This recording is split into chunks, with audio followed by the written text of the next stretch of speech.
Heddiw y myd hudol Dewin a Doti. Mae taith gyffroes yn y balalŵn ar y gweill.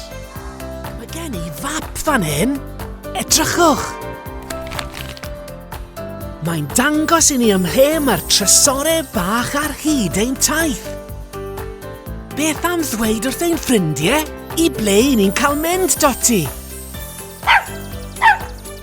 Ie, I Sir Benfro wrth gwrs, I ardal Eisteddfod Genedlaethol y Garreg Las.